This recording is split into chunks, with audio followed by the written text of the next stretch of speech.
Hadirin dipersilakan untuk duduk kembali.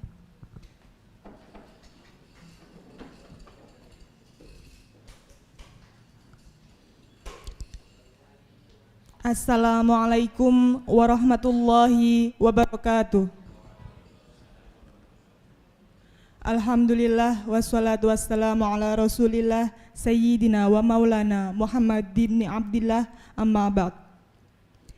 Yang terhormat Ketua Dewan Penguji Bapak Profesor Dr. Andes Haji Junaidi, MPD, PhD.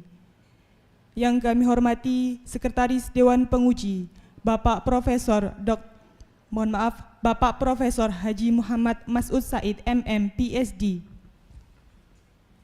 Yang kami hormati para Dewan Penguji Bapak Profesor Dr. Haji Imam Suprayogo, Bapak Profesor Dr. Haji Nursyam, MSI, Bapak Profesor Dr. Haji Maskuri, MSI, Bapak Profesor Dr. Haji Junaidi Goni, Bapak Dr. Muhammad Afifullah, MPD, serta yang kami hormati pula Promovendus Bapak Ahmad Sirojudin serta para tamu undangan yang telah hadir pada acara pagi hari ini. Pada kesempatan yang berbahagia kali ini, marilah bersama-sama kita memanjatkan puji syukur kehadirat Allah Subhanahu wa Ta'ala yang telah melimpahkan nikmat dan rahmat-Nya sehingga dalam keadaan sehat walafiat kita semua dapat berkumpul dalam acara ujian terbuka program Doktor Pendidikan Agama Islam Multikultural Program Pasca Sarjana Universitas Islam Malang. Salawat serta salam senantiasa tercurahkan kepada junjungan kita Nabi besar, Nabi agung, Nabi Muhammad sallallahu alaihi wasallam yang senantiasa kita nantikan syafaat beliau hingga yaumul akhirah. Bapak Ibu sekalian yang kami hormati, sebelum memasuki acara selanjutnya, marilah bersama-sama kita mengawali acara pada pagi hari ini dengan bacaan suratul Fatihah. Ala hadiniyah wa ala kulli adin sholihah, al-Fatihah.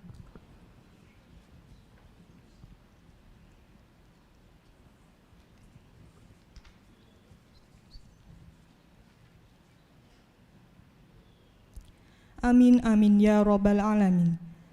Bapak Ibu sekalian yang kami hormati, memasuki acara selanjutnya yakni menyanyikan lagu kebangsaan Indonesia Raya dilanjutkan dengan Marsuban Waton. Kepada hadirin dan Dewan Penguji dimohon untuk berdiri.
Hadirin dan Dewan Penguji, kami persilahkan untuk duduk kembali. Bapak Ibu sekalian yang kami hormati, untuk menambah keberkahan acara pada pagi hari ini, marilah bersama-sama kita melantunkan sholawat Nuril Anwar. Allahumma sholli ala Sayyidina Muhammad. Allahumma sholli ala Nuril Anwar wa sirril asrari wa tiryaqil aghyar wa miftahi babil yasari sayyidina wa maulana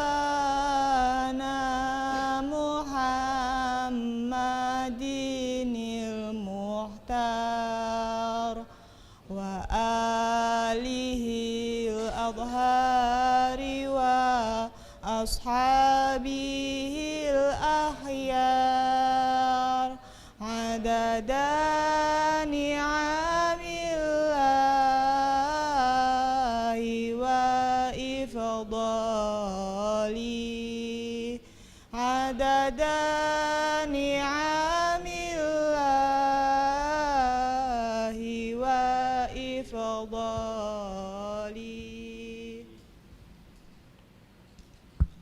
Disampaikan terima kasih. Bapak Ibu sekalian yang kami hormati, memasuki acara selanjutnya, kami serahkan acara ujian terbuka pada pagi hari ini kepada Ketua Dewan Penguji yang terhormat Bapak Profesor Dr. Andes Haji Junaidi, MPD, PhD. Kami persilahkan. Terima kasih. Assalamualaikum warahmatullahi wabarakatuh. Bismillahirrahmanirrahim. Alhamdulillahirabbil alamin.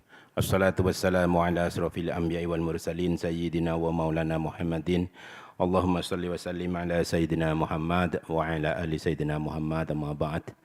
Yang kami muliakan Dewan Penguji ujian disertasi terbuka pada pagi hari ini. Yang saya hormati para hadirin yang berbahagia dan juga tentu saudara promovendus dalam ujian hari ini. Nah, sebelum kita memasuki sesi ujian, perlu kami menanyakan kesiapan terlebih dahulu kepada saudara promovendus. Apakah saudara pada hari ini dalam keadaan sehat walafiat?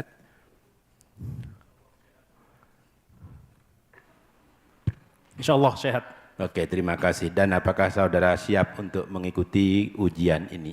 Insyaallah siap, Prof. Oke, terima kasih Bapak dan Ibu. Memang pada ujian kali ini, hari ini akan ada 2 mahasiswa yang maju ujian melalui jalur publikasi ilmiah di jurnal internasional bereputasi, sehingga memang dalam aturan akademik kami untuk mahasiswa yang mempublikasikan penelitiannya di jurnal internasional bereputasi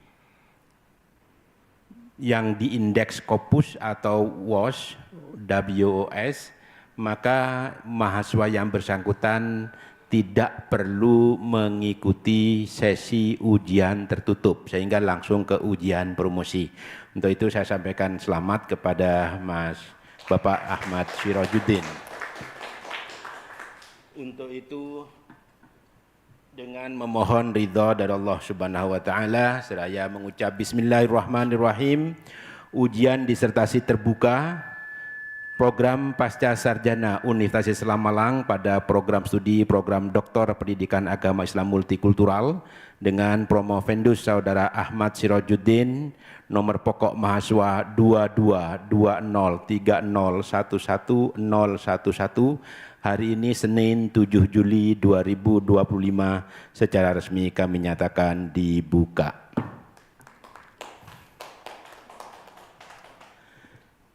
Terima kasih. Saya beri waktu saudara untuk menyampaikan pokok-pokok pikiran, terutama pada temuannya saja gitu ya. Kalau urusan metodologi insya Allah sudah terverifikasi oleh reviewer yang ada di jurnal, temuannya dan proses-proses submissionnya, mulai dari awal submission bagaimana, ada review seperti apa dari reviewer, masukan seperti apa, revisinya bagaimana sampai pada final conclusions untuk bisa dipublish itu. Saya persilakan 7 menit saja. Bismillahirrahmanirrahim. Assalamualaikum warahmatullahi wabarakatuh. Waalaikumsalam. Bismillah, alhamdulillah, wassalatu wassalamu ala rasulillah Muhammad ibni Abdillah al-miftahu babu rahmatillah wa la hawla wa la quwata illa billah. Rabbi surah li sadri wa yassir li amri wa hlul 'uqdatam min lisani yafqahu qawli, amma ba'd. Yang saya hormati seluruh Dewan Penguji yang terhormat, Ketua, Sekretaris, Dewan Penguji, promotor kami, dan co-promotor kami yang kami muliakan, izinkan dengan segala hormat kami ingin mempresentasikan hasil penelitian kami yang berjudul Integration of Higher Education Curriculum with Islamic Boarding School from the Perspective of Multicultural Islamic Education, atau dengan terjemah bahasa Indonesia, integrasi kurikulum pendidikan tinggi dan pesantren dalam perspektif pendidikan Islam multikultural. Dewan Penguji yang saya hormati, pada tahun 2024 kebetulan kami menulis sebuah artikel untuk mengikuti AICIS, Annual International Conference of Science and Islamic Education, yang diselenggarakan oleh Kementerian Agama RI, dan alhamdulillah artikel kami diterima sebagai invite speaker saat itu. Kemudian pada Januari 2024 artikel itu kami presentasikan di UIN Semarang.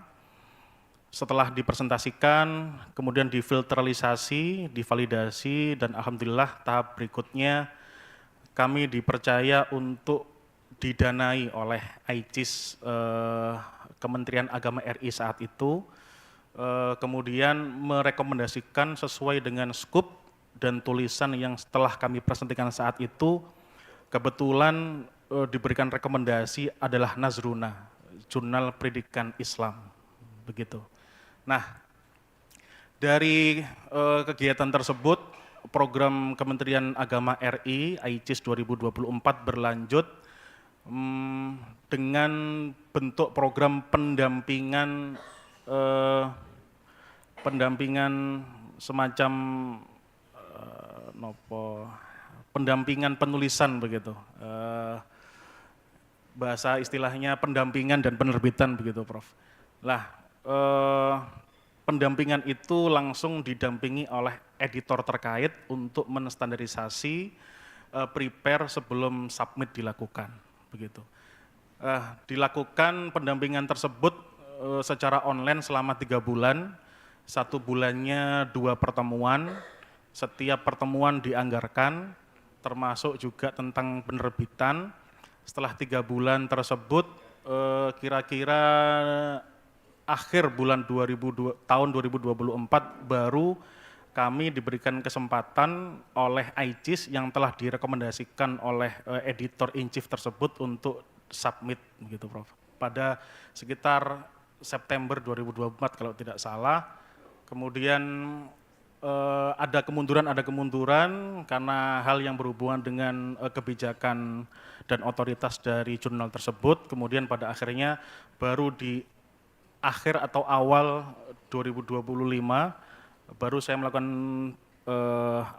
submit, dan 6 bulan setelah itu review dilakukan 2-3 kali baru kami diberikan kesempatan untuk publish jurnal tersebut.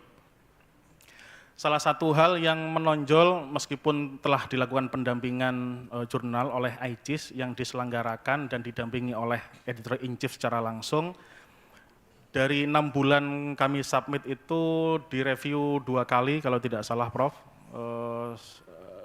Salah satunya hal yang paling menonjol adalah tentang konsistensi isu yang awalnya integrasi kurikulum itu dianggap belum relevan terhadap teori yang kami angkat dan kurang fokus, sehingga semakin kami fokuskan hanya terwakilkan oleh 2 grand teori, yaitu Fogarty dari US dan teori Susan M. Drake dari Kanada.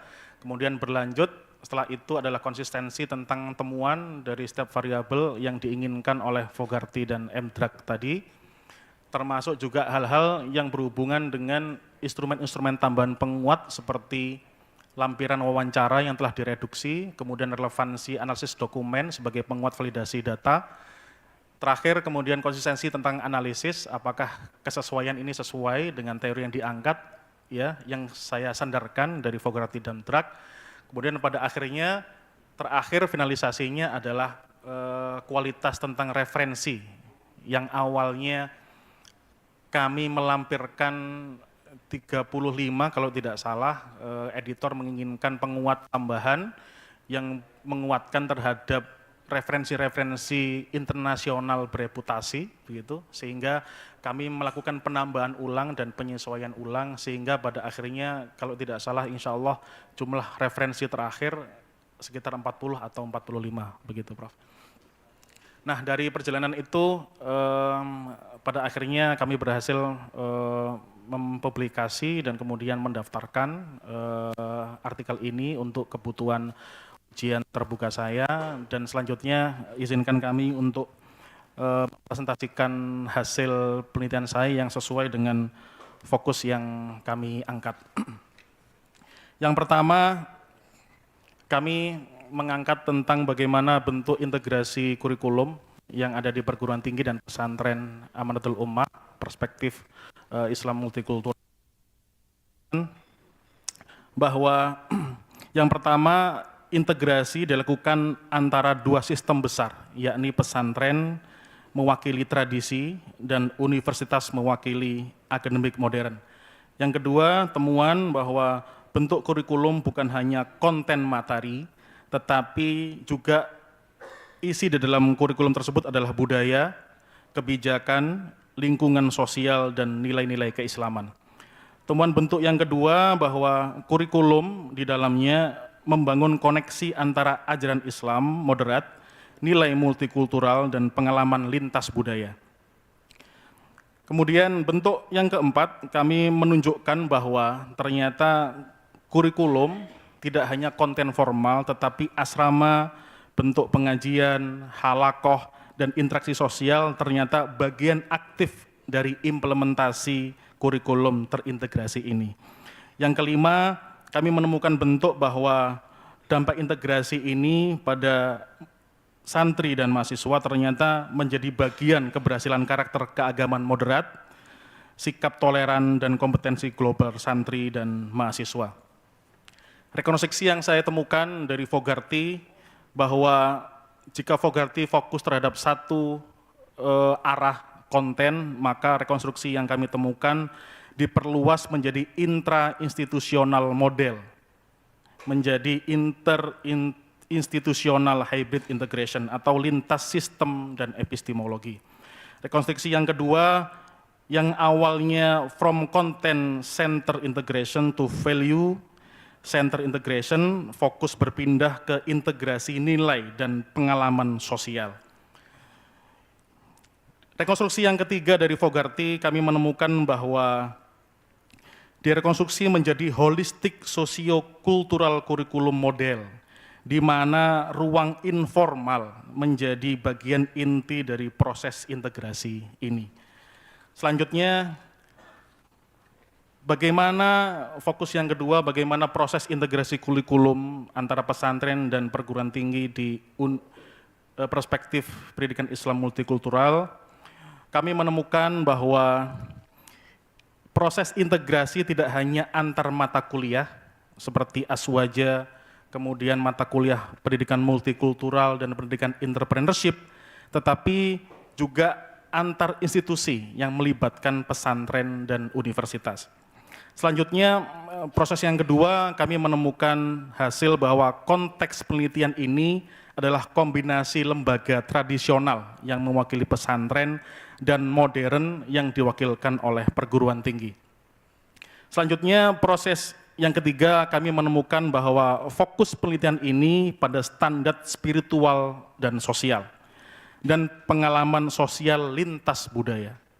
Selanjutnya, proses yang keempat, kami menemukan bahwa integrasi penelitian ini adalah strategi kelembagaan dan kebijakan transformasional. Sehingga dari hasil terhadap proses integrasi dua institusi tersebut, kami berhasil merekonstruksi teori dari M-Drug bahwa teori diperluas dari intrakurikuler menjadi interinstitutional integration atau model kolaborasi kurikulum lintas lembaga berbasis nilai Islam moderat dan multikultural. Sehingga novelty yang kami temukan adalah transformasional sosio-kurikular sinergi atau sinergi sosial kurikuler transformasional. Selanjutnya, fokus yang ketiga, bagaimana dampak integrasi antara pesantren dan perguruan tinggi perspektif pendidikan Islam multikultural. Kami menemukan dampak adalah bagaimana dampak dari integrasi ini mampu menggabungkan ilmu agama yang diwakilkan oleh kitab kuning, aswaja, dan ilmu umum seperti halnya mata kuliah entrepreneurship, pendidikan multikultural dalam satu kurikulum. Dampak yang kedua, kami menemukan bahwa mahasiswa dan santri hidup bersama dalam lingkungan multikultural. Kurikulum ini dirancang untuk mendukung sikap terbuka di antara keduanya, yakni santri dan mahasiswa. Dampak yang ketiga yang kami temukan bahwa kurikulum ini menjadi moderasi Islam sebagai inti ditanamkannya melalui materi aswaja, praktek sosial, dan pembiasaan nilai. Dampak keempat yang kami temukan bahwa kurikulum ternyata memberikan ruang untuk santri dan mahasiswa berwawasan global, entrepreneurship dan multicultural studies, dan tetap berbasis dan mempertahankan nilai lokal pesantren. Dampak yang kelima yang kami temukan bahwa ternyata integrasi kurikulum ini tidak bias kepada satu sistem saja, melainkan adil membagi peran antara peran pesantren dan peran universitas untuk memberikan kontribusi multikultural yang sama. Saya kira itu yang bisa kami berikan, informasi yang telah kami lakukan. Kurang lebihnya kami mohon maaf. Wabillahi taufiq wal hidayah, wa firridha wal inayah. Wassalamualaikum warahmatullahi wabarakatuh. Waalaikumsalam warahmatullahi wabarakatuh. Terima kasih Pak Sirajuddin. Kita lanjut dengan pendalaman-pendalaman. Kami persilakan terlebih dahulu Prof. Yai Imam.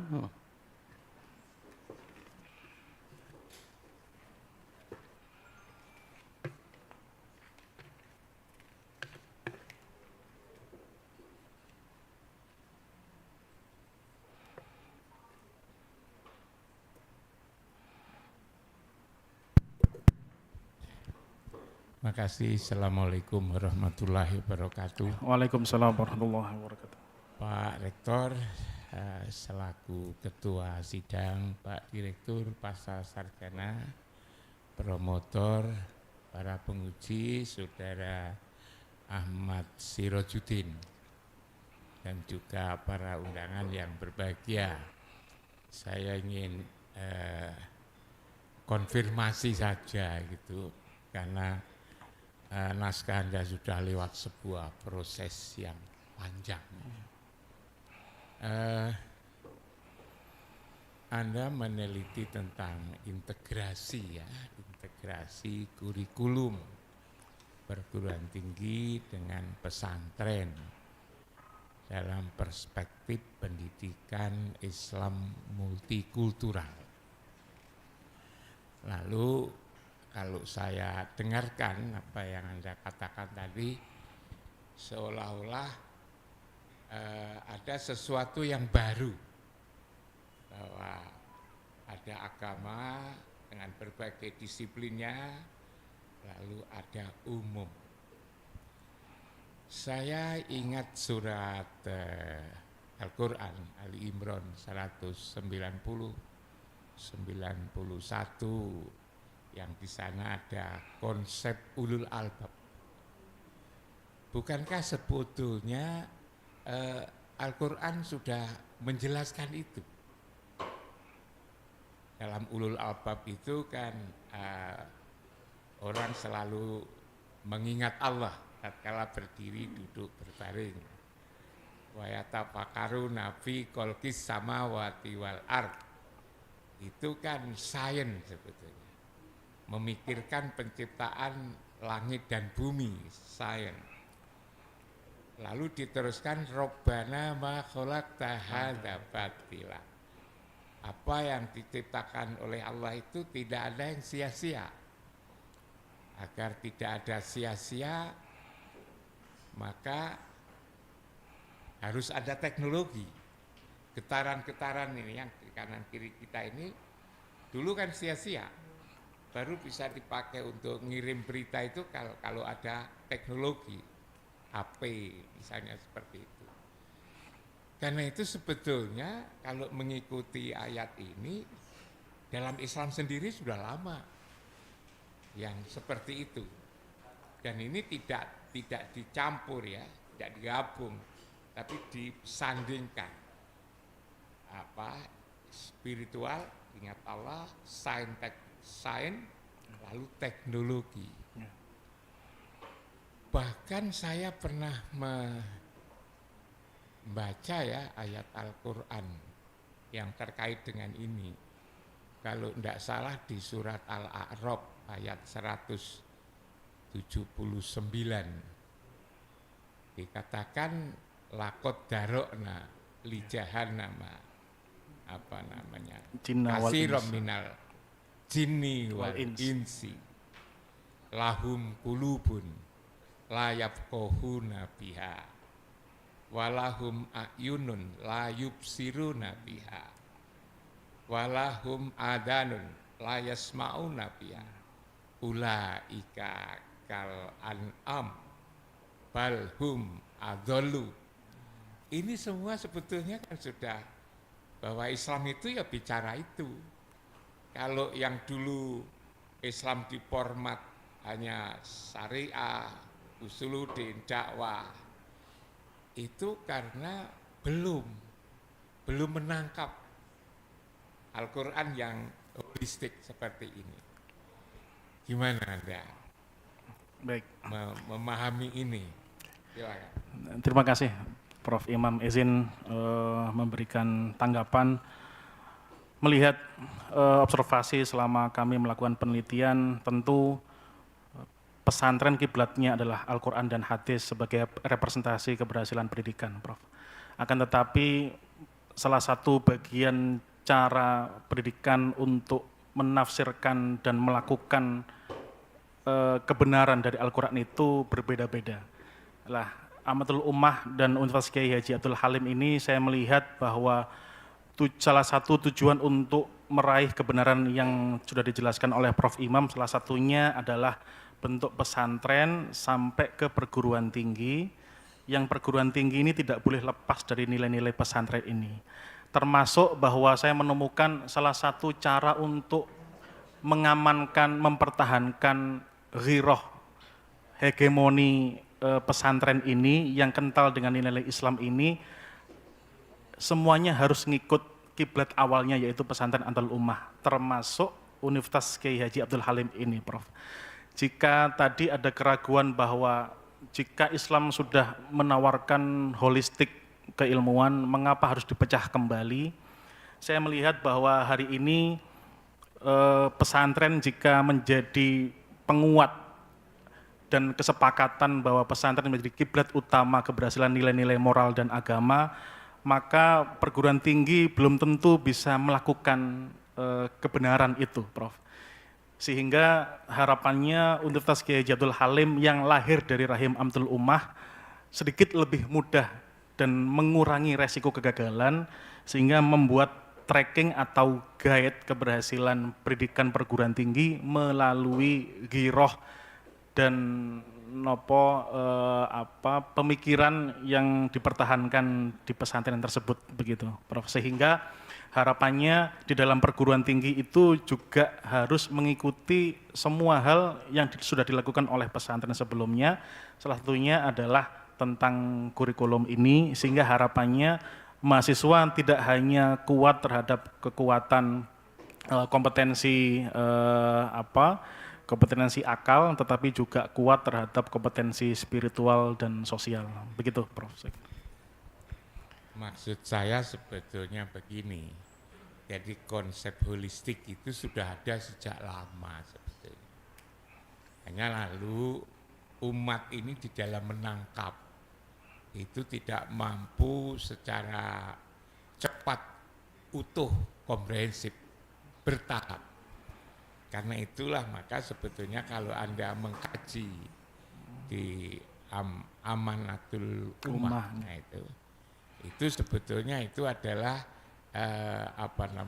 sebuah hasil proses panjang untuk memahami Islam itu sendiri. Satu. Lalu yang kedua yang ingin saya tanyakan itu, Anda sudah menulis begitu panjang tentang kurikulum, tapi dari awal sampai akhir saya belum melihat ya kurikulum yang mana yang Anda teliti ini, kok rasa-rasanya belum kelihatan. Anda baru nanya pada beberapa orang, tetapi namanya kurikulum itu mesti terdokumen sebetulnya itu. Tidak hanya dari hasil penjelasan-penjelasan atau omongan-omongan orang. Di mana Anda tulis ini tentang kurikulum yang sebenarnya dari dokumen sebagaimana yang saya gambarkan tadi? Terima kasih, izin menjawab, Prof. Iya. Banyak sekali mata kuliah yang kami reduksi karena berhubungan dengan relevansi perspektif pendidikan Islam multikultural, Prof. Dan semua kitab ini lahir diawali oleh pesantren, kemudian diteruskan ulang kegiatan di masjid perguruan tinggi. Nah, salah satu kitab yang relevan terhadap isu pendidikan Islam multikultural yang pertama, misalkan Aqidatul Awam karya Syekh Ahmad Marzuki, kemudian Kifayatul Awam Syekh Muhammad Al-Fudholi. Sampai di sini aja. Sebetulnya kalau saya lihat antara pendidikan modern itu biasanya ada kurikulum. Tapi kalau pesantren biasanya tidak bicara kurikulum, tapi bicara kitab. Kitab apa yang dikaji. Nah, Anda tadi sebetulnya mau menjelaskan beberapa kitab yang diajar. Jadi kalau di pondok, kalau tanya kurikulum, mungkin tidak akan bisa dijawab. Karena memang tidak berpikir kurikulum, tapi berpikir kitab. Dan juga berpikir tentang keahlian. Alim di bidang apa itu? Kiai itu. Kalau Kiai Makhrus misalnya Lirboyo itu di bidang bahasa Arab. Kalau Kiai Hamid itu Pesuruan dulu. Itu adalah tasawuf. Maka kitab-kitabnya kitab tasawuf. Kalau Kiai As'ad Samsul Arifin bukan bahasa dan bukan tasawuf, tapi adalah fikih. Ya. Lalu kalau Kiai Hasyim Asy'ari hadis dan ilmu hadis. Kiai Langitan, Abdullah Fakih, lain lagi. Itu. Jadi sebetulnya memang yang satu bicara itu bicara kitab yang dikaji. Nggih. Nah, ini saya kira juga akan lain. Saya kira tidak perlu saya tanyakan, tapi paling tidak sampean bisa mengimajinasi sebetulnya untuk membandingkan, kalau saya tidak begitu cocok kalau mengintegrasikan itu. Saya lebih suka memahami surat Ali Imran 190-191 itu. Pertanyaan saya yang ketiga ini, memang sejak ada Universitas Islam Negeri, ya, kalau di negeri itu IAIN atau STAIN menjadi UIN. Banyak orang bicara tentang integrasi. Sampai sekarang pun padahal perubahan IAIN jadi UIN itu sudah 15 tahun ya. 20 tahun. Ya. Tahun 2000. Saya ngajukan untuk berubah sekolah tinggi jadi UIN itu tahun 1908. Itu saya ngajukan. Lalu tahun 2002 berhasil menjadi UIS, Universitas Islam Indonesia Sudan. Baru tahun 2004 menjadi UIN. Gitu ya, menjadi UIN. Sejak itu perbincangan tentang integrasi agama, ilmu dan umum itu luar biasa ramenya. Bahkan sampai sekarang orang masih seminar-seminar itu. Nah, sebetulnya seminar-seminar itu boleh-boleh diadakan, tetapi kalau tidak ada benda yang diseminarkan, barang yang diomongkan, maka orang lalu tertarik pada omongan. Ngomong tapi tidak tahu barang yang diomongkan. Akhirnya lalu semua orang pada ngomong, ya. Tidak berhenti-berhenti ngomong. Kenapa tidak berhenti ngomong? Karena barang yang diomongkan tidak jelas. Gitu. Nah, sebetulnya kalau kita meneliti Yai Asep ini tidak sulit. Hanya sayangnya Anda tidak perhatikan. Namanya Kiai Asep, itu pendidikannya apa dulu S1-nya? S1-nya kalau tidak salah bahasa Inggris. Bahasa Inggris. S1-nya bahasa Inggris. S2-nya PAI. Beliau juga jadi santri. Sebetulnya bicara integrasi, ya kalau boleh saya mengatakan integrasi, agama, sains dan teknologi, tidak usah bicara pesantrennya. Ya bicara si Kiai Asep. Bendanya Kiai Asep, menceritakan Kiai Asep lebih jelas daripada menceritakan kurikulum. Kalaupun toh kurikulum, ya kurikulum atau berbagai macam pelajaran atau mata kuliah yang berhasil membentuk Kiai Asep. Jadi integrasi itu ya Kiai Asep itu. Di Indonesia integrasi itu ya Kiai Asep. Dengan Kiai Asep itu lalu melahirkan pesantren, melahirkan universitas. Umpama Kiai Asep itu tidak jurusan bahasa Inggris dan PAI, hanya pesantren saja, tidak akan muncul ini. Tapi umpama Kiai Asep itu sekolah umum saja, juga tidak akan membentuk ini. Jadi bicara integrasi itu sebetulnya bicara tokoh, bicara orang. Sayangnya, itu kan, sayangnya disertasi sampean tidak menjelaskan Kiai Asep. Umpama Kiai Asep itu saya menjelaskan, itu luar biasa. Tapi barangkali lain kali lah setelah lulus doktor ini. Sekian, terima kasih. Assalamualaikum warahmatullahi wabarakatuh. Waalaikumsalam warahmatullahi wabarakatuh. Terima kasih Prof. Yai Imam. Memang Pak Sirojudin merevisi artikel kan sudah tidak memungkinkan, ini sudah published gitu ya.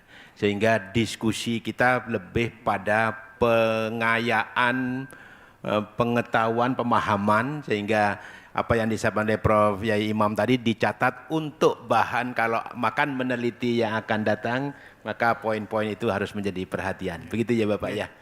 Oke, terima kasih. Berikutnya kami persilakan Prof. Mas'ud Said.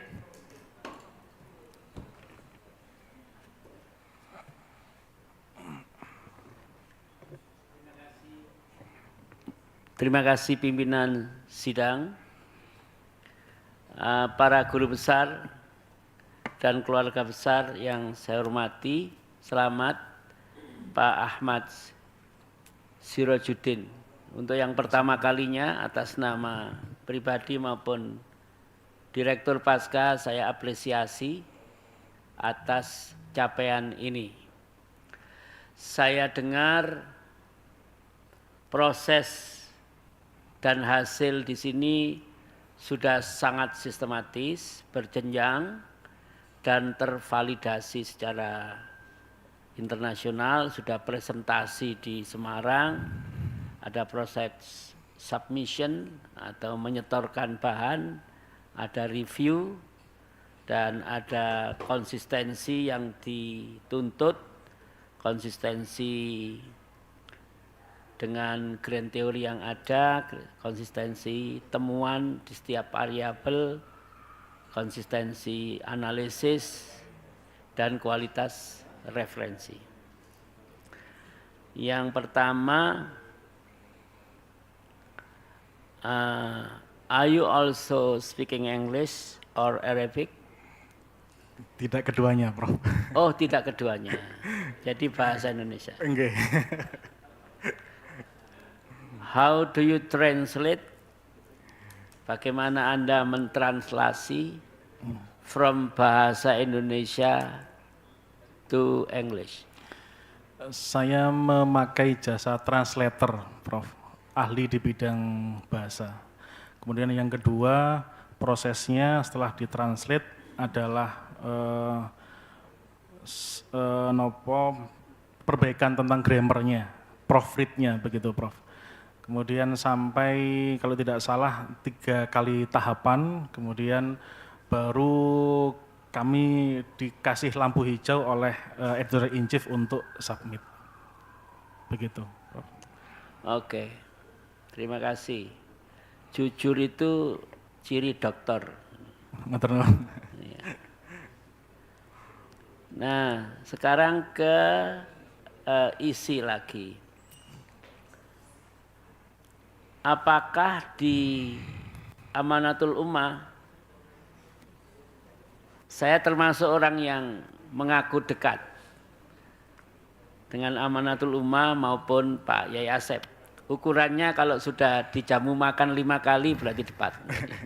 Saya sudah makan dengan beliau di rumah beliau lebih dari 10 kali ya.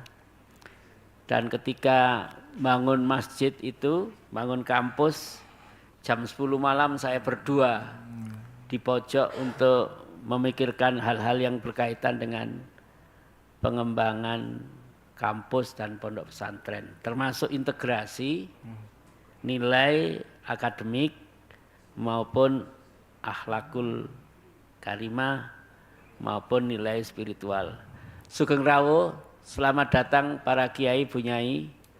Jenengan ini yang membuat ini Pak Sirat ini lulus itu baik itu jenengan ini. Amin. Sekarang apakah benar ada transformasi kelembagaan seperti yang saya simpulkan di sini? Betul sekali, Prof. Ya, apa bentuknya transformasi kelembagaan? Pertama, bentuk transformasi kelembagaan adalah otoritas kebijakan. Yai Asep hari ini sudah mau dan berkenan untuk berbagi peran dengan beberapa otoritas kebijakan, seperti tata kelola di perguruan tinggi, begitu, murni ke Pak Rektor, kemudian hal yang berhubungan dengan perluasan program eksternal dibebankan ke Direktur Pasca, kebetulan mantunya beliau sendiri, dan anak pertama yang kebetulan adalah ketua yayasan di Amanatul Ummah. Begitu. Siapa? Gus Muhib atau siapa? Pak Rektornya Gus Mauhib, kemudian Direktur Pasca Sarjana adalah menantu ketiga Gus Afif Zamroni, kemudian ketua yayasan sendiri adalah anak pertama beliau yaitu Gus Muhammad Albar. Pernah, jadi di studi internasional sekarang ada namanya institutional transformation. Itu penelitiannya McKinsey. McKinsey itu adalah lembaga penelitian internasional yang dipakai oleh hampir semua produk internasional. Mereka meneliti 50 lembaga bisnis di seluruh dunia yang paling top. Ketika COVID, pada saat COVID, semua turun. Bahkan ada yang tidak hanya merugi, tapi bangkrut. Mereka ingin mengetahui mengapa yang satu survive dan memenangkan yang lain, yang satu standar bertahan, yang satu bangkrut. Ada 3 level. Ditemukannya penelitian McKinsey itu namanya Institutional Capacity Building. 2023 masih baru. Nah, ini sangat relevan dengan pertanyaan saya, apakah di Amanatul Ummah itu ada institutional capacity building? Karena yang memenangkan persaingan itu adalah institusional. Kalau Prof. Imam tadi mengatakan bahwa yang paling penting orang, nah, itu di pondok pesantren. Sehingga kalau tokohnya wafat, maka pesantrennya sekarat. Sekarang ada temuan baru, untuk menjamin itu harus ada institutional capacity building. Artinya tadi, organnya pesantren itu tidak boleh orang, tapi lembaga. Jadi sekarang ada, kalau kami teliti di beberapa pesantren yang maju survive, satu ada yayasan, di atas yayasan itu ada pendiri dan dzurriyyah pendiri, kemudian yayasan, kemudian ada majelis asatid. Itu bisa di breakdown di yayasan itu, yang ulumuddin, kalau bisa dibedakan ada ulumuddunya lah, katakan begitu, termasuk kampus. Lah kampus hak itu ulumuddin atau ulumuddunya apa bainahuma atau dua-duanya? Bainahuma, Prof. Kalau bainahuma kan tidak sana tidak sini. Artinya esensi keilmuannya bainahuma, karena lahirnya universitas ini dari rahim pesantren Amanatul Ummah, begitu Prof. Meskipun secara institusional lebih bergerak kental terhadap kepentingan pendidikan formal. Gitu. Di mana kemudian integrasinya? Kalau bainahuma itu kan tengah-tengah antara diniyah dan umum. Jawabannya tadi bainahuma loh, berarti tidak sesuai dengan temuan ini. Oke, mohon maaf Prof. Yang saya tangkap maksudnya ruh dari keilmuan di dalam badan universitas ini lahir dari 2 hal. Tujuan dari institusi adalah pendekatan formal, sementara di dalamnya ditambahi topeng-topeng pesantrenan, begitu Prof. Menurut saya. Lihat tulisan ini jelas, tapi penjelasannya malah nggak jelas itu. Mohon maaf kalau salah tangkap. Di tulisan ini jelas, di kesimpulan ini.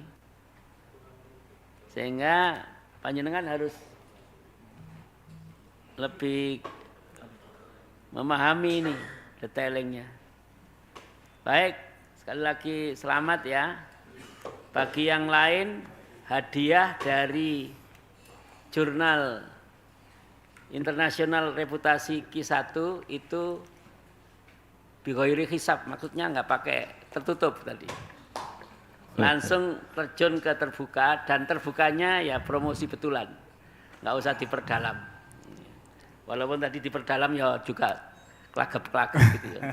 Terima kasih, selamat. Assalamualaikum warahmatullahi wabarakatuh. Waalaikumsalam warahmatullahi wabarakatuh. Terima kasih Prof. Mas'ud Said. Monggo Bapak Dr. Afifullah, saya persilakan.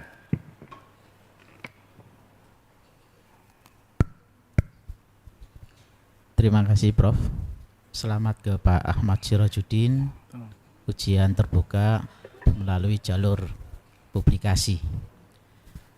Pak Siroj, dari judul yang tertera ada pertanyaan besar, apakah memang bisa belum di sebuah perguruan tinggi kemudian tiba-tiba diintegrasikan dengan kurikulum yang ada di pesantren? Yang jenengan maksud pesantren ini apakah jenjangnya selevel dengan perguruan tinggi? Kalau ada Ma'had Ali di Amanatul Ummah, mungkin itu masih rasional. Mata kuliah yang ada di Universitas Abdul Halim itu ada integrasi materinya dengan beberapa mata kuliah di Ma'had Ali. Nah, pertanyaannya, ada nggak Ma'had Ali di Amanatul Ummah? Tidak ada. Nah, kemudian yang dengan integrasikan itu mana? Okay. Apakah kurikulum di universitas yang jenjangnya ada S1, S2 bahkan sampai S3 itu dengan jenjang SMP MTS yang ada di Amanatul Ummah, ada juga madrasah aliyah dan SMA berbasis pesantren itu? Okay. Kalau mau mengintegrasikan kan nggak mungkin karena beda jenjang. Okay. Tetapi yang jenengan banyak kupas itu berkaitan dengan islamisasi ilmu pengetahuan. Bagaimana materi-materi umum itu nanti bisa digabung dengan materi-materi agama.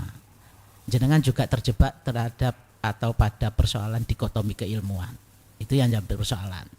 Kemudian juga kalau hanya sekedar bahwa mahasiswa yang kuliah di IKHAJ itu bersosialisasi dengan santri, kemudian berinteraksi dan bisa menghargai satu sama lain, tanpa harus ada kurikulum terintegrasi kan bisa terjadi secara alami. Itu yang jadi persoalan. Di mana titik temu integrasinya? Terima kasih Bapak, izin menjawab bahwa pendekatan yang saya lakukan adalah perspektif pendidikan Islam multikultural. Sehingga dominasi yang saya jadikan kacamata untuk memotret integrasi ini tidak melulu hanya tentang konten yang formal, tetapi tentang sosio-culture-nya yang diusung dari esensi nilai-nilai pendidikan Islam multikultural itu sendiri. Sehingga semangat giroh yang saya maksud integrasi dipotret dari sisi nilai-nilai multikultural ini, Bapak. Sehingga oleh sebab itu saya memerlukan tidak hanya Fogarty dan MDRAK untuk memenuhi integrasi formal, tapi juga saya membutuhkan teori seperti Amin Abdullah dan Samad Dasari Dhofir untuk bisa mengawinkan ini, sehingga menemukan ternyata integrasi di dua institusi ini lebih dominan terhadap socio-culture daripada integrasi formal tadi. Sehingga saya juga perlu mereduksi beberapa kitab atau mata kuliah yang saya anggap relatif masih relevan terhadap topik ini, sehingga tidak semua mata kuliah dan kitab bisa saya observasi untuk kepentingan menentukan dan memunculkan nilai-nilai pendidikan Islam multikultural itu. Mohon maaf. Terima kasih penjelasannya. Cuman kalau jenengan titik fokusnya kepada persoalan Islam multikultural, iya betul seperti itu. Jadi pada interaksi sosialnya. Hanya karena judul Pak Siroj itu diawali dengan kata-kata integrasi kurikulum, dan kurikulum itu sifatnya formal, Pak, nggak bisa informal. Maka itu menjadi sesuatu yang berbeda yang harus dibahas lebih tuntas. Dan pemilihan-pemilihan diksi yang seharusnya Pak Siroj hati-hati juga harus dilakukan.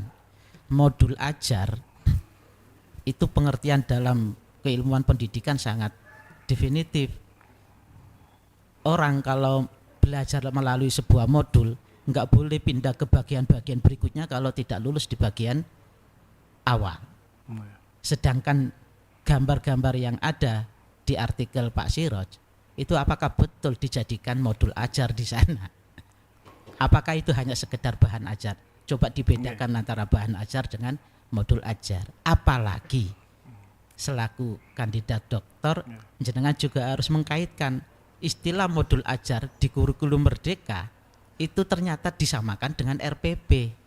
Nah, itu jadi pertanyaan mendasar ketika memilih sebuah kata yang tepat. Nggih. Bisa jadi yang jenengan maksud Nggih. di artikel jenengan itu adalah bahan, Bahan ajar, ajar. Nggih. bukan modul ajar. Saya kira itu, terima kasih.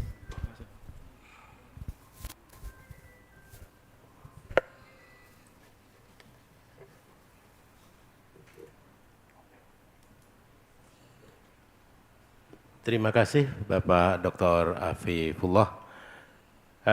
Sebelum saya serahkan kepada promotor dan co-promotor, saya perlu mengklarifikasi juga beberapa hal, hanya saja terutama terkait dengan proses-proses handling artikel saja supaya benar-benar terjaga kualitas keilmiahannya dan tidak bisa terhindar dari pelanggaran-pelanggaran yang ada. Tadi disampaikan bahwa draft awal artikel ini berasal dari paper yang disajikan, dipresentasikan dalam conference ISIS gitu ya. Nggih, betul. Paper itu sempat masuk di proceeding enggak? Belum.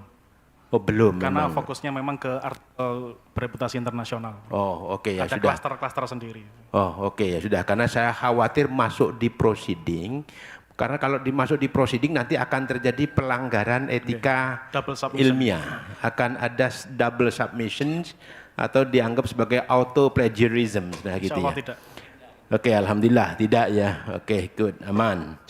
Kemudian yang kedua, ini tadi kami ini diberi artikel lain lagi dengan judul yang sama dalam bahasa Indonesia. Kalau yang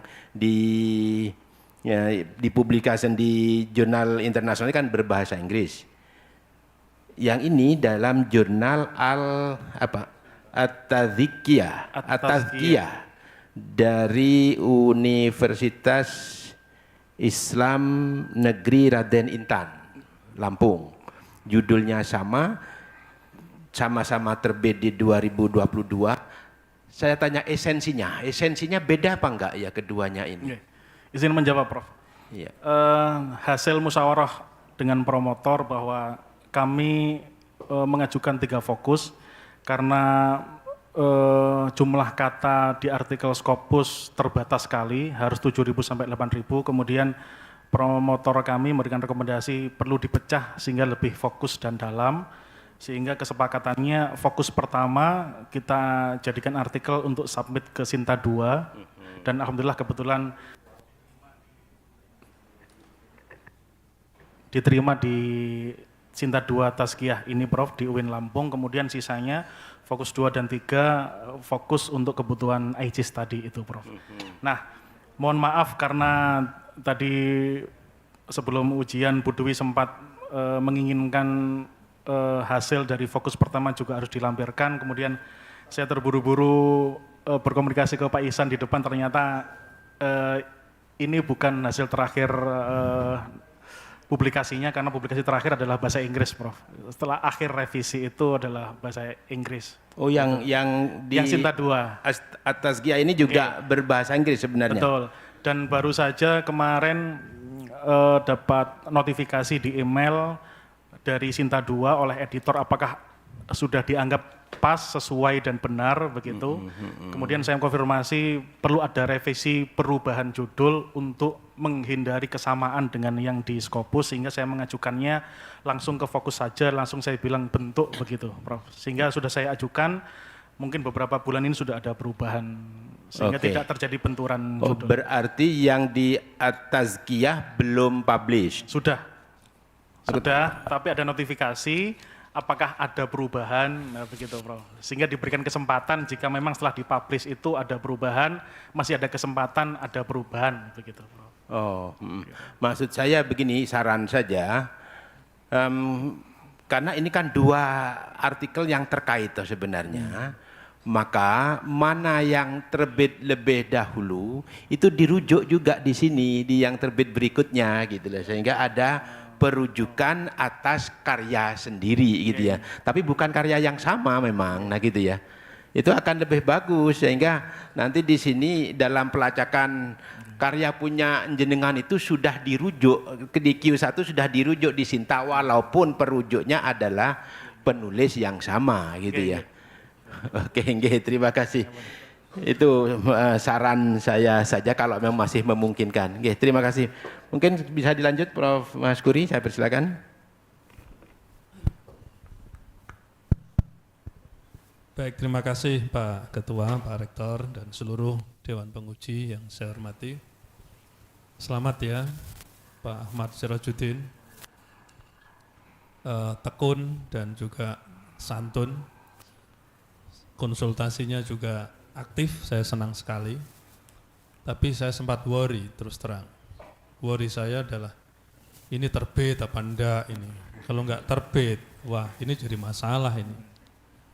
Ya, alhamdulillah mungkin ini doa dari kedua orang tua dan istri ya. Istri sampean maksud sampean? Ya. Bukan istri saya, istri sampean itu ya. Istri sampean. Baik. Ini karena kalau mau menanyakan dan mengkritisi terkait dengan tulisan tidak perlu kita kritisi tapi kita dalami. Ini supporternya luar biasa loh ini ya. Tapi kalau nggak bisa jawab kan malu mestinya kan. Nah, ini ada Prof. Aziz juga dari UIN Maliki, teman saya. Baik, Pak Sirajuddin, pertanyaan saya singkat-singkat tapi jawabannya harus tepat. Ilmu itu liberal atau eksklusif?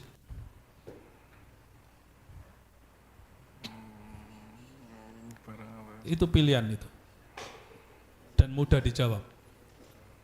Eksklusif, Prof. Hah? Eksklusif. Waduh, ini nggak jadi dokter kalau ini. Wah, nggak jadi dokter kalau ini.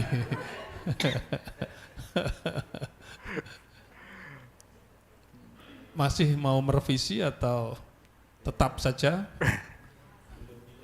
Belum di lock ini.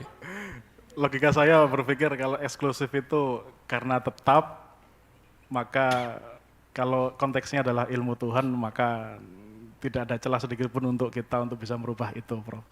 Tapi kalau konteksnya adalah penelitian ini, maka liberalisasi dibutuhkan untuk perbaikan sehingga meningkatkan kualitas dan semakin dekat untuk menemukan kebenaran keilmuan yang sesungguhnya. Oke. Seorang ateis sekuler sekalipun boleh nggak mempelajari tentang ilmu? Boleh. Boleh. Berarti kan liberal ilmu itu. Tidak eksklusif kan? Saudara masih ingat di awal tahun 2000-an tentang penemuan cloning? Ya. Siapa yang menemukan itu? Mohon maaf, kurang paham. Orang muslim atau non-muslim? Non-muslim. Non-muslim. Boleh nggak itu? Boleh. Pengembangan ilmu? Boleh sekali. Boleh ya?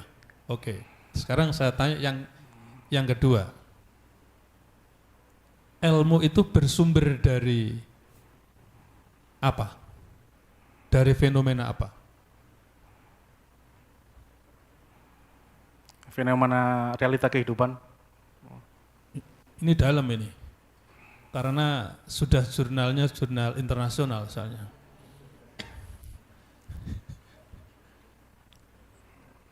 Ilmu itu bersumber dari fenomena apa? Ini kelihatannya tidak banyak membaca tentang pemikiran-pemikiran tentang islamisasi ilmu. Yang itu kalau dipaksakan itu juga bahaya juga. Dari fenomena nakliyah, dari fenomena kauniyah, dan dari fenomena Akliyah. nafsiyah. Ketika ilmu itu bermuara dari fenomena nakliyah, maka muncullah yang disebut dengan ilmu akidah, ilmu akhlak, ilmu fikih, ilmu tasawuf, dan sebagainya. Tapi kalau itu bermuara dari fenomena kauniyah, maka muncul yang disebut dengan ilmu kimia, fisika, biologi, dan sebagainya itu. Tapi kalau nafsiyah, muncul yang disebut dengan ilmu sosiologi, ilmu ekonomi, ya, ilmu kedokteran, dan sebagainya. Nah, di sini di mana letak posisi Al-Quran sebagai sumber ilmu. Ini pendidikan Islam multikultural saatnya nih. Ini dalam ini.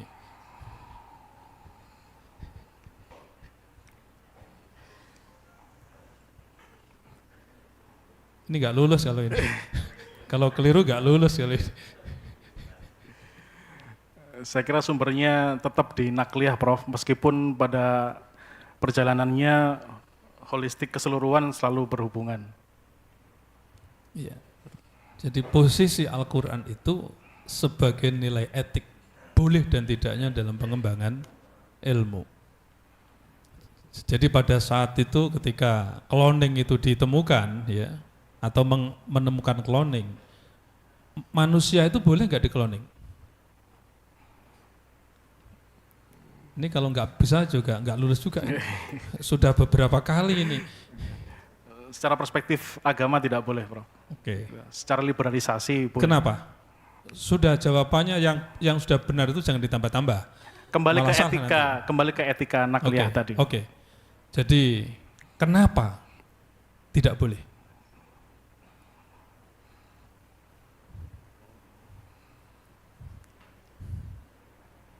Ini semua yang saya sampaikan tadi itu multikulturalisme ya, supaya kita punya pemikiran yang lebih inklusif, bukan eksklusif.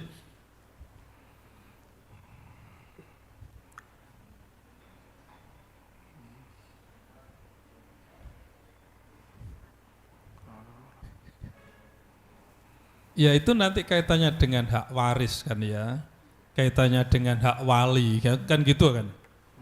Tapi kalau kambing, apa ada hak wali dan hak waris? Tidak. Tidak ada ya.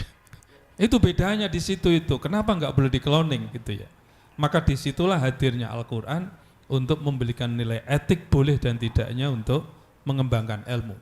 Maka di dalam Al-Quran itu, kalau tadi Yai juga menyebut, ada ungkapan gini, Inna fi khalqis samawati wal ardi wakhtilafil laili wan nahari la ayatil liulil albab. Nah, ciri-ciri ulil albab itu yang seperti apa? Setahu Ini terakhir ini. Hemat saya ulul albab akalnya lengkap dan jangkep.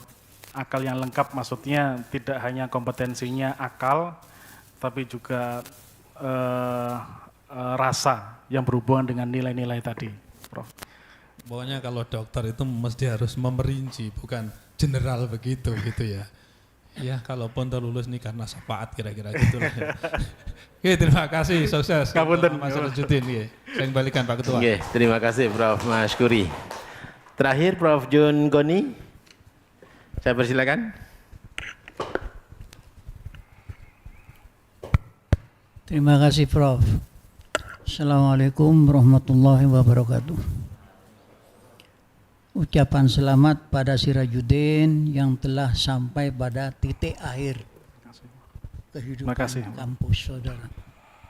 Yang saya tanyakan di sini, dari kesimpulan yang saudara peroleh, apa saran saudara dalam menghadapi tantangan sosial yang dinamis pada kehidupan santri maupun kehidupan mahasiswa? Terima kasih, Prof.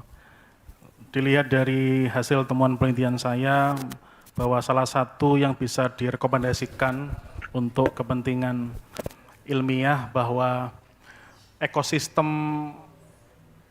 social culture yang berkiblat terhadap esensi keberhasilan pendidikan Islam multikultural, bahwa Amaratul Ummah khususnya Universitas Kiai Haji Abdul Halim bisa menjadi prototipe bahwa ekosistem itu bisa dimulai dari kurikulum Hayden yang saya maksud tadi, socio-culture dalam bentuk adanya asrama, kemudian ada suite sumber daya manusia milik pesantren dan perguruan tinggi, artinya asatid yang ngajar di pesantren juga punya hak yang sama untuk ngajar di perguruan tinggi, dan sebaliknya kompetensi seorang dosen juga punya peran penting untuk mengajar juga di pesantren. Terus yang kedua, ekosistem yang dibentuk di Universitas Kiai Haji Abdul Halim mengacu dari pesantren Amdul Ummah dari pendiri owner bahwa perluasan untuk keberhasilan pendidikan ini tidak hanya melibatkan internal tapi juga eksternal. Salah satu contohnya misalkan hadirnya layanan, kebijakan dan fasilitas. Fasilitas tadi sudah saya sebutkan, salah satunya adalah asrama mahasiswa.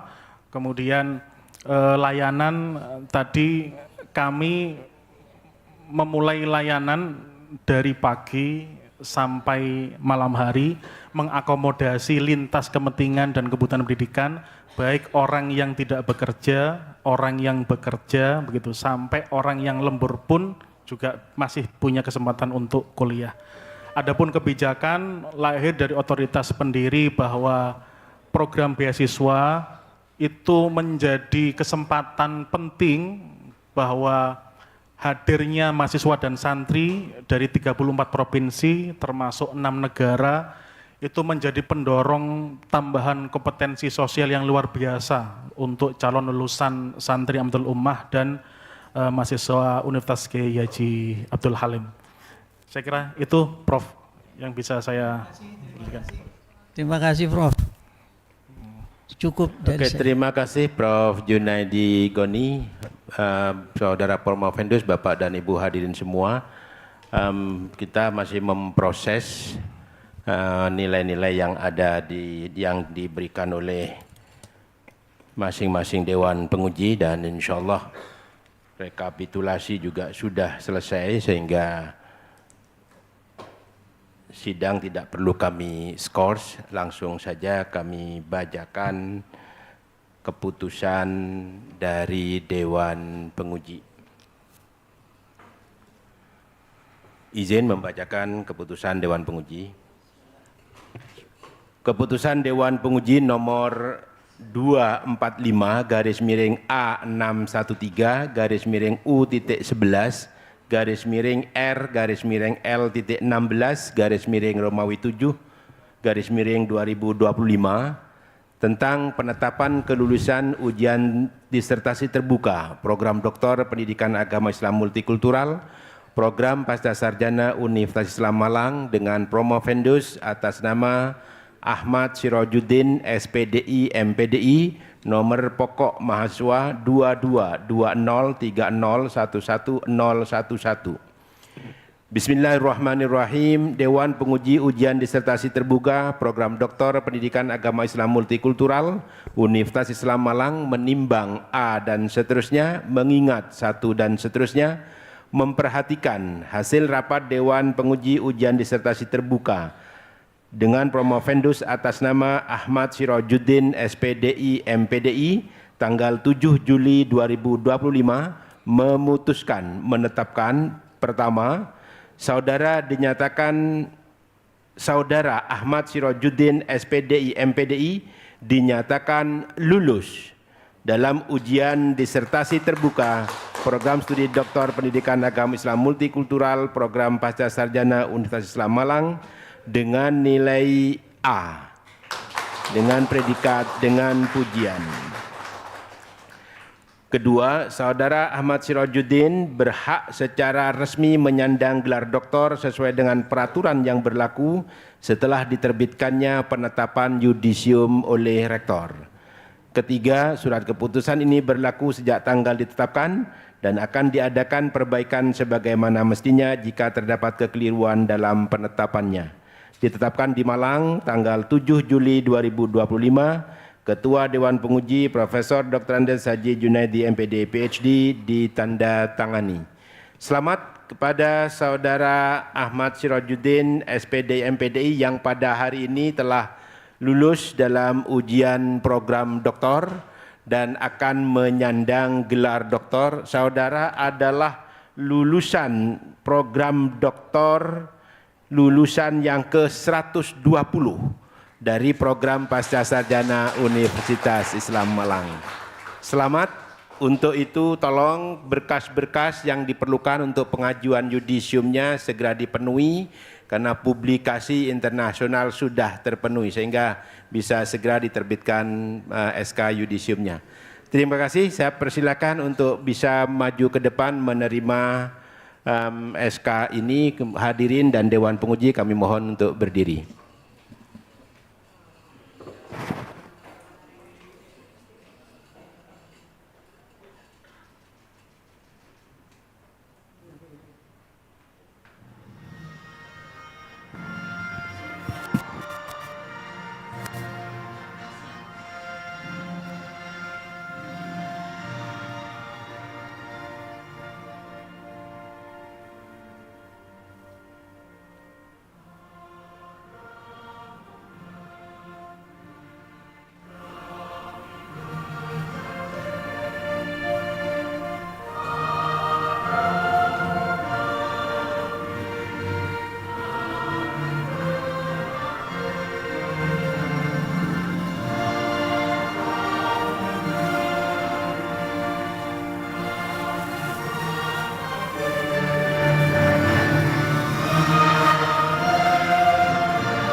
Silakan kembali ke tempat, hadirin dan Dewan Penguji dipersilakan duduk kembali.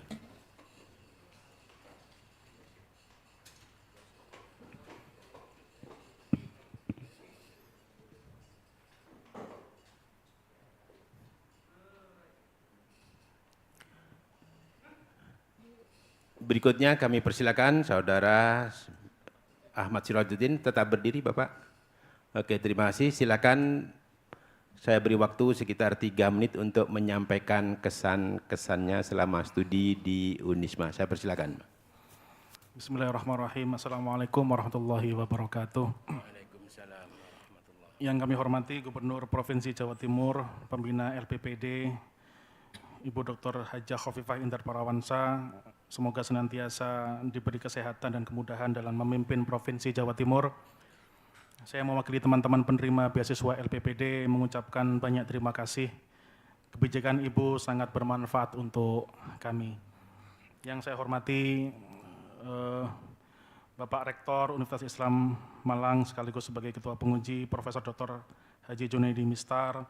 Yang saya hormati Direktur Pasca Sarjana termasuk Sekretaris Penguji Profesor Dr. Haji Muhammad Mas'ud Said. Yang saya hormati Kaprodi Pasca Sarjana Program Doktor PAI Multikultural sekaligus sebagai co-promotor kami Profesor Dr. Haji Junaidi Goni. Terkhusus yang saya muliakan promotor kami sekaligus penguji kami Profesor Dr. Haji Maskuri. Yang sama-sama kami hormati Guru Besar Senior Profesor Dr. Kiai Haji Imam Suprayogo. Dan tidak lupa yang saya hormati Dr. Muhammad Saifullah MPD. Terima kasih selama ini telah diberikan kesempatan, pengalaman yang bisa mendewasakan kami secara personal dan secara keilmuan. Jika kami diberikan kesempatan melakukan kebaikan-kebaikan, saya berharap semoga kebaikan yang saya lakukan menjadi jariah dan pemberat amal kebaikan untuk para profesor kami di depan, khususnya promotor kami, Profesor Dr. Haji Maskuri dan co-promotor kami, Dr. Junaidi Goni.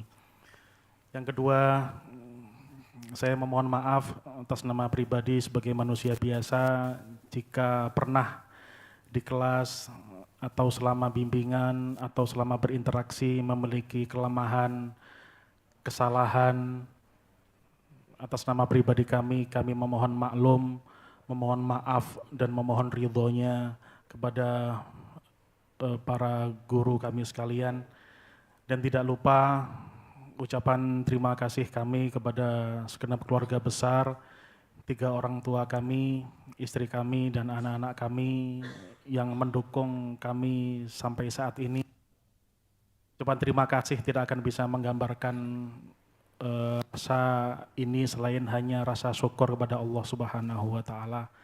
Tidak lupa kepada para tamu undangan, Kemudian tidak lupa kepada kawan-kawan kelas sekalian, semoga diberikan kelancaran, kesehatan selama studi dan segera melakukan hal yang sama ujian terbuka.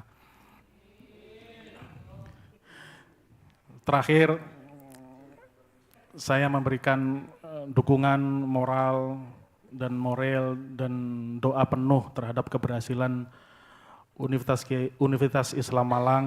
Semoga menjadi institusi keberhasilan motor terbaik di Indonesia dan semoga menjadi kebanggaan kita semuanya, dan insya Allah kita tidak akan pernah lupa atas jasa universitas ini. Saya kira kurang lebih itu yang bisa saya sampaikan, karena saya meyakini bahwa lebih dari 5 menit di panggung ini akan keluar tangisan. Terima kasih. Wabillahi taufiq wal hidayah wal inayah. Wassalamualaikum warahmatullahi wabarakatuh. Waalaikumsalam warahmatullahi wabarakatuh. Kita beri aplaus untuk saudara Ahmad Sirajuddin. Berikutnya saran pesan dari promotor atau co-promotor. Prof Jun minta jenengan. Monggo, monggo Prof Jun Goni yang sepuh katanya Prof. Monggo.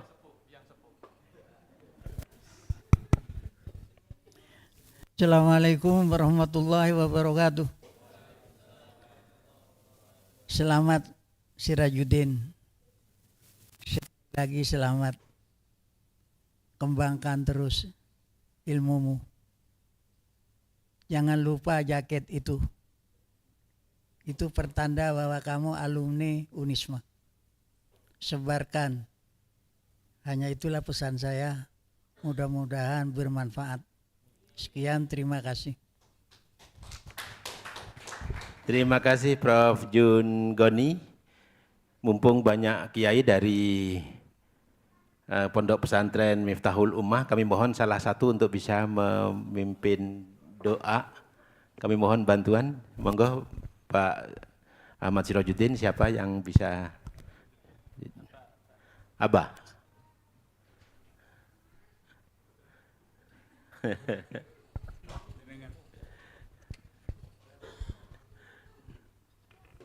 Bismillahirrahmanirrahim. Alhamdulillah Rabbil Alamin. Allahumma salli ala Muhammad wa ala Muhammad. Allahumma awzi'ni ashkura ni'mataka allati an'amta wa ala walidayya an a'mala salihan wa adkhilni bi rahmatika ya arhamar برحمتك يا أرحم. ربنا آتنا في الدنيا حسنة وفي الآخرة حسنة وقنا عذاب النار. ربنا آتنا من لدنك رحمة وهيئ لنا من رشد.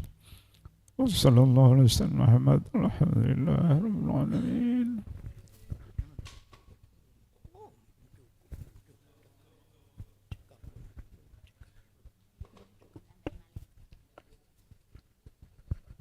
Bismillahirrahmanirrahim. Alhamdulillahirabbil alamin. Allahumma shalli wa sallim wa barik ala sayyidina Muhammadin wa ala alihi washabbihi ajmain.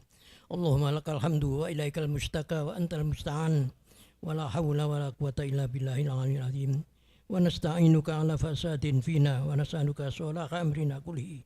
Rabbana hab lana min azwajina wa dzurriyyatina qurrata a'yun waj'alna lil muttaqina imama. Rabbana atina fid dunya hasanah wa fil akhirati hasanah wa qina adzabannar wa adkhilna jannata ma'al abrar wa amitna nadhra li wajhikal karim ya aziz ya ghafar ya rabbal alamin. Wa sallallahu ala sayyidina Muhammadin wa ala alihi wasallam walhamdulillahi rabbil alamin. Bismillahirrahmanirrahim. Alhamdulillahi rabbil alamin arrahmanir rahim maliki yaumiddin. Iyyaka na'budu wa iyyaka nasta'in. Ihdinas siratal mustaqim siratal ladzina an'amta 'alaihim ghairil maghdubi 'alaihim waladdallin. Amin. Bapak dan Ibu dan hadirin semua, demikianlah perjalanan sidang ujian terbuka program doktor dengan promovendus Saudara Ahmad Sirajuddin, dan alhamdulillah dengan keputusan lulus.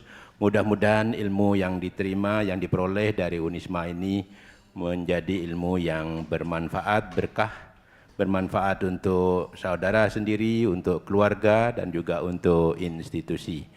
Maka dengan mengucap Alhamdulillahirrabbilalamin, sidang ujian terbuka program Doktor Pendidikan Agama Islam Multikultural, program Pasca Sarjana Universitas Islam Malang, dengan promovendus Saudara Ahmad Sirajuddin hari ini Senin 7 Juli 2025 secara resmi saya nyatakan selesai.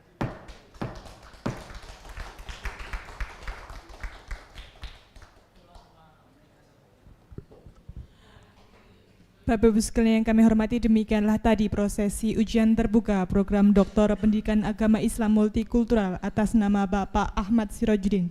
Selanjutnya mohon berkenan maju ke depan Bapak Ahmad Sirajuddin beserta keluarga. Kami persilahkan untuk foto bersama terlebih dahulu.